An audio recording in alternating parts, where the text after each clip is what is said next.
આ સાથે મહેસાણાથી સમાચાર સામે આવી રહ્યા છે, જેમાં મહેસાણામાં હત્યાના 1 વર્ષ બાદ ગુનો દાખલ કરવામાં આવ્યો છે। તો સમાચાર મહેસાણાથી પ્રાપ્ત થઈ રહ્યા છે, 1 વર્ષ બાદ છે તે ગુનો દાખલ કરવામાં આવ્યો છે। એટલે કે પોલીસની કામગીરી પર સવાલ ઉઠવા પામ્યા છે। 1 વર્ષ પહેલા મહિલાની હત્યા થઈ હતી। કોર્ટના આદેશ બાદ પોલીસ સ્ટેશનમાં ગુનો દાખલ કરવામાં આવ્યો છે।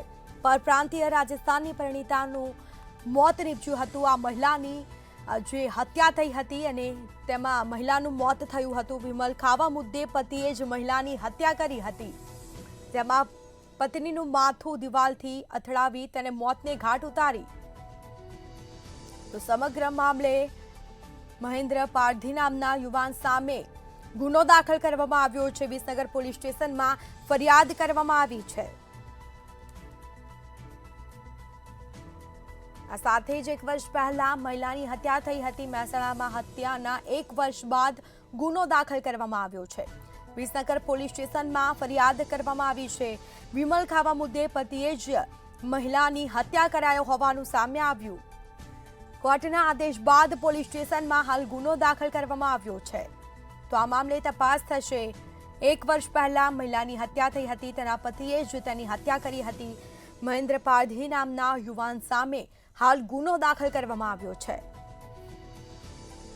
વિસનગર પોલીસ સ્ટેશનમાં ફરિયાદ કરવામાં આવી છે। મહેસાણામાં હત્યાને 1 વર્ષ બાદ ગુનો દાખલ કરવામાં આવ્યો। વધુ વિગતો સાથે સંવાદદાતા અલ્પેશ પટેલ ફોનલાઈન પર જોડાઈ ગયા છે। જી, મહેસાણામાં હત્યાને 1 વર્ષ બાદ ગુનો દાખલ કરવામાં આવ્યો છે, શું છે સમગ્ર મામલો?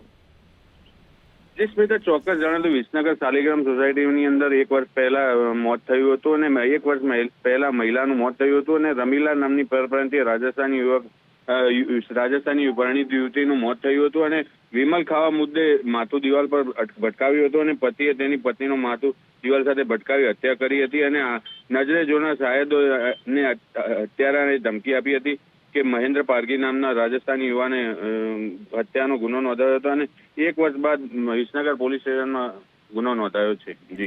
જી બિલકુલથી તમામ જાણકારી આપવા બદલ આપનો આભાર। તો આ સાથે 1 વર્ષ પહેલા મહિલાની હત્યા થઈ હતી અને જે બાદ આખરે હાલ ગુનો દાખલ કરવામાં આવ્યો છે।